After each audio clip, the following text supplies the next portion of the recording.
This happened last April, just outside Vancouver. It was one of those early spring evenings where the rain had just stopped and everything smelled like wet earth and cedar. I decided to take a walk. I live near Lynn Canyon Park, and during spring it's usually quiet, especially on weekdays. It was around 7:15 p.m. Still light out, but getting darker fast. The trails were muddy, and fog had started rolling in from deeper in the forest. At first, everything felt peaceful. Just the sound of water running from snow melt, birds, and occasional branches stripping. Then I noticed something strange. It got quiet, not gradually, all at once.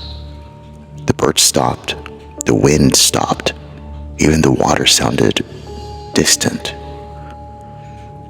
That's when I saw him, about 50 feet ahead, standing on the trail, still, facing away from me. Just standing there. He was tall, wearing what looked like a dark jacket, maybe a hoodie.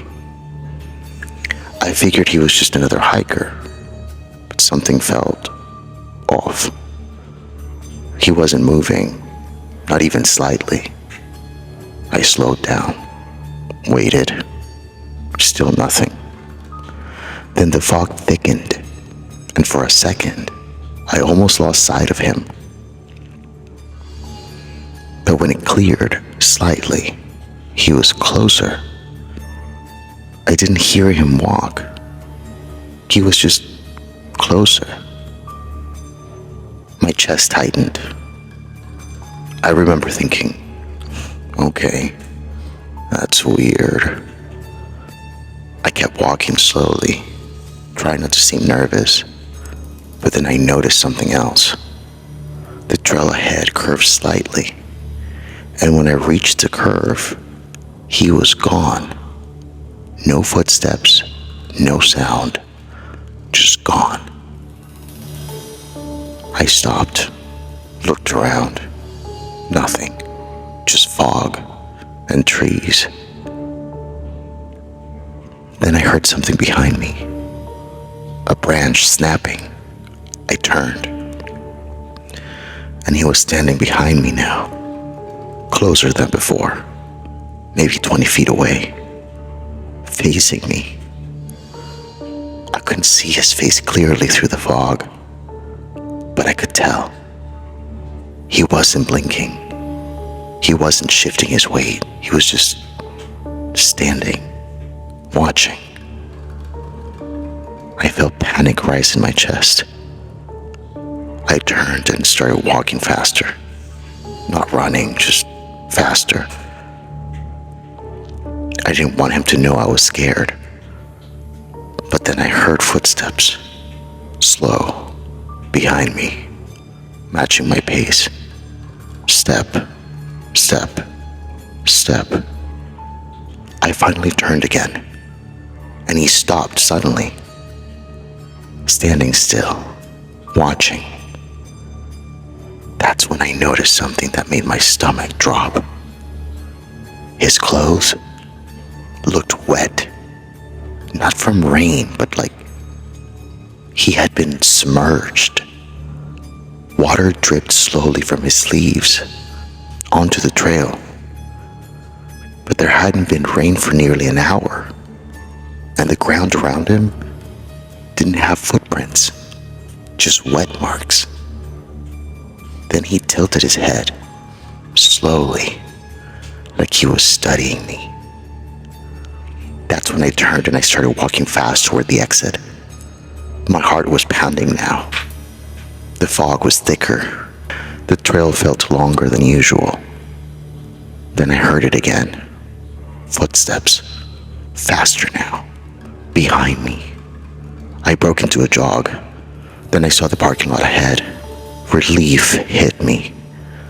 I stepped out of the trees and turned around, and he was standing at the edge of the forest, perfectly still, half hidden by the fog, watching me. Then he slowly stepped backward into the trees and disappeared. I got into my car, locked the doors, and sat there trying to calm down. That's when I noticed something. My passenger door, wet, like someone had touched it. And on the window, 5 long streaks dragging downward like wet fingers. I don't walk there alone anymore.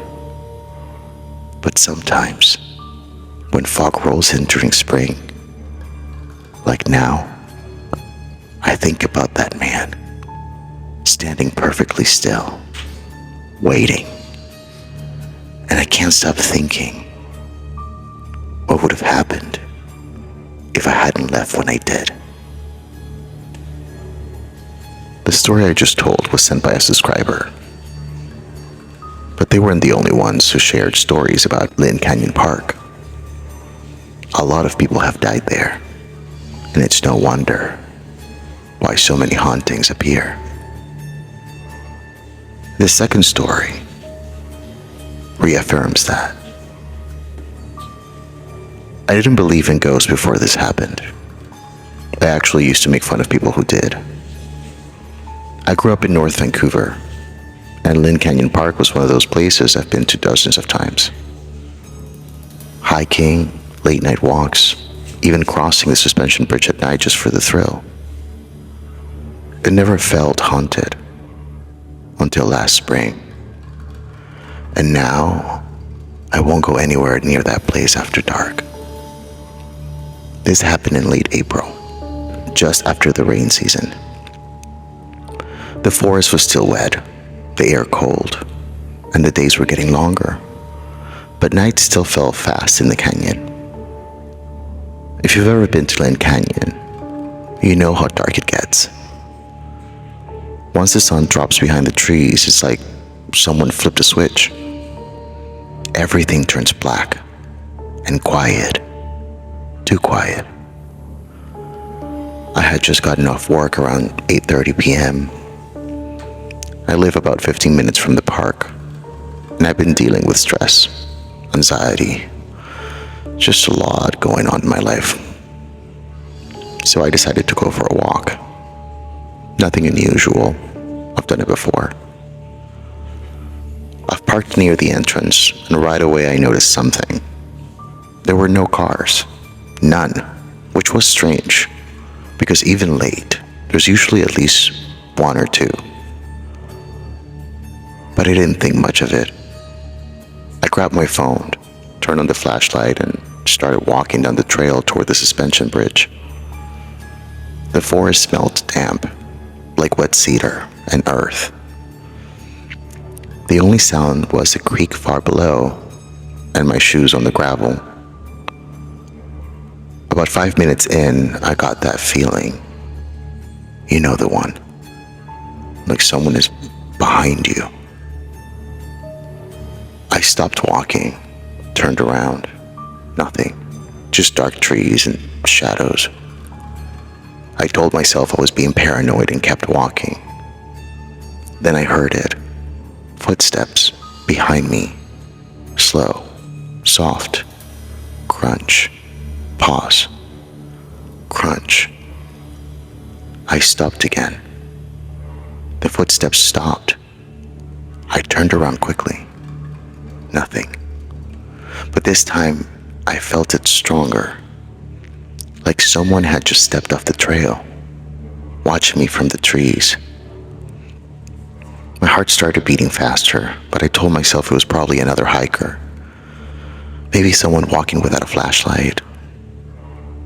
I kept going.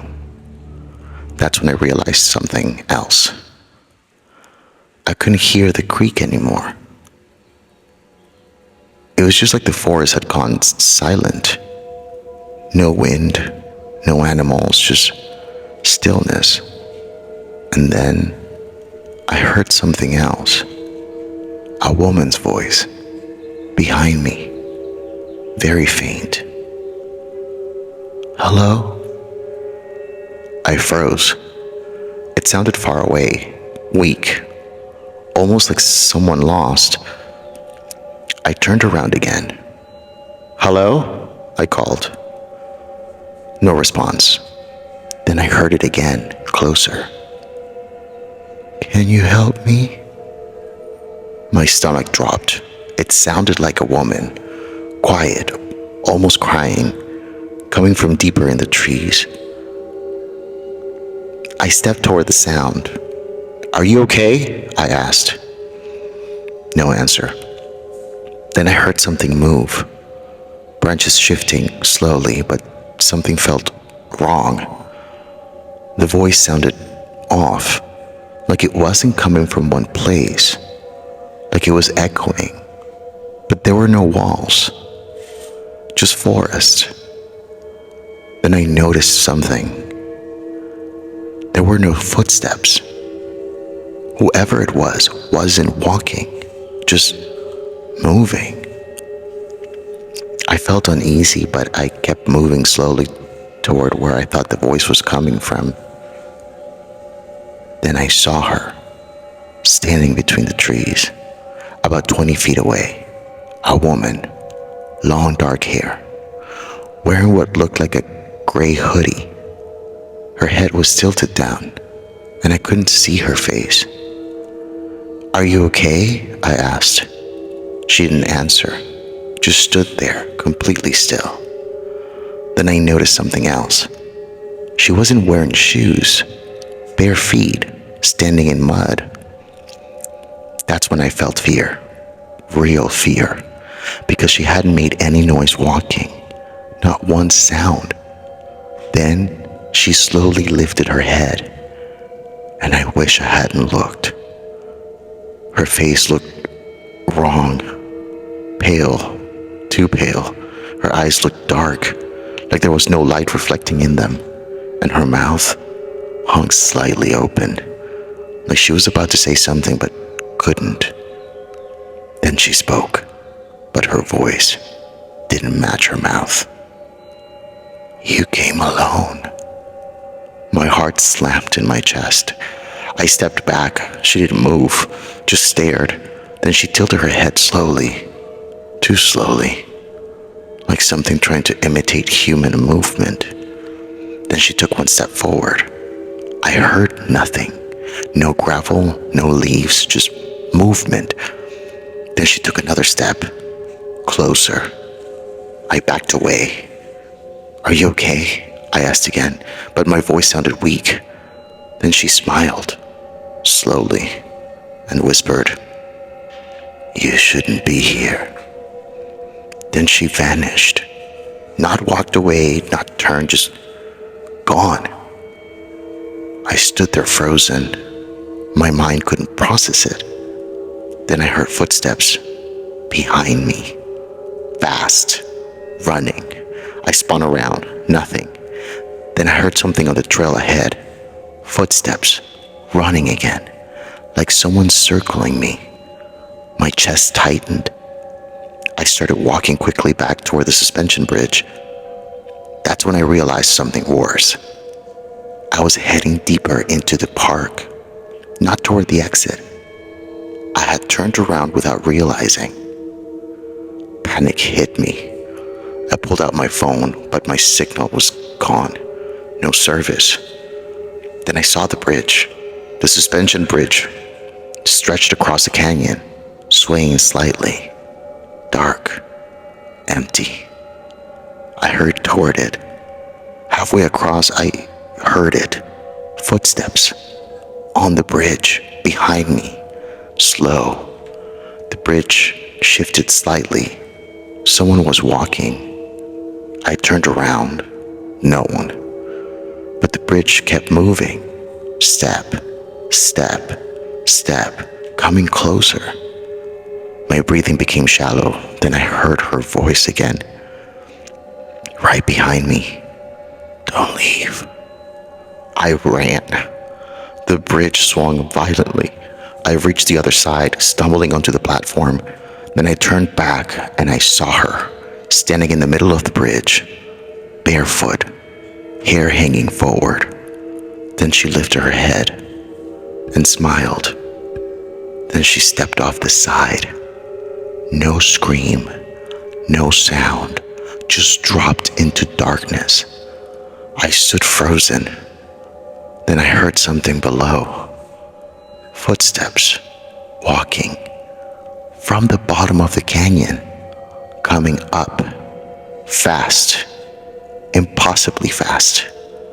Branches snapping, moving toward the trail behind me. I ran. I didn't stop running until I reached the parking lot. My car was the only one there. I got inside, locked the doors, and sat shaking. Then I looked up and saw her, standing at the edge of the trees, watching me. Then she slowly raised her hand and waved. I drove home. I didn't sleep that night. The next morning, I checked local news. There was nothing. No missing person, no accident, nothing. But 3 days later, I went back into daylight. I don't know why. Maybe to prove to myself it wasn't real. I crossed the bridge, walked where I saw her, and that's when I saw something. Bare footprints in dried mud, leading to the edge of the bridge and stopping. I never went back again, but sometimes when I'm falling asleep, I hear something very faint, a woman's voice whispering, "You came alone." And last week, I woke up with mud on the bottom of my feet. I haven't slept since, and I'll never go near Lynn Canyon Park after dark again.